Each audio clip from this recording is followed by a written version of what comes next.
आज पवित्र अक्षय तृतीया आज आमर माने ओडिशा रे कौन तमाम देश रे गोटे पवित्र दिन अक्षय तृतीयार शुभेच्छा एवं अभिनंदन मु जनाऊँगी समस्त जीवन रे सुख समृद्धि माँ लक्ष्मी भरी दियंतु एतिकी माँ लक्ष्मी निकट रे प्रार्थना। आज ये पवित्र दिन रे आमे समस्त जानिचे अक्षी मुठी अनुकूल हुए कौन सी गोटे शुभ काम पाई एई दिन को लोक अनेकी बसी थांती बाछि थांती ये गोटे शुभ पवित्र दिन। ए दिन रे अखिमुठी अनुकूल करे चाषी घर प्रतिष्ठा ठू आरंभ कर जेते शुभ कार्य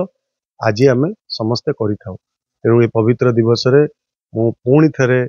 तमाम राज्यवासी को एवं आम जटणीवासी को शुभेच्छा और अभिनंदन जनाऊँगी। माँ लक्ष्मी निकट रे प्रार्थना करुच्ची समस्त जीवन सुख और समृद्धि माँ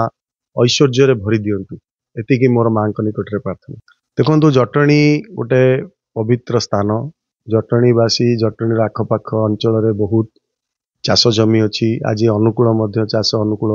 अखी मुठी अनुकूल होची सब जगार अनेक जगार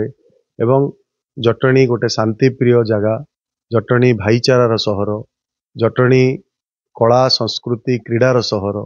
ये भाईचारा सहर रे जो भली भाव रे एकता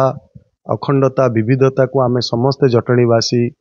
बांधिकी रखीचे जटणी को ये पवित्र दिवस रे मैं आशा करुच्ची जटणीवासी मंगल हो माँ लक्ष्मी प्रभु श्री जगन्नाथ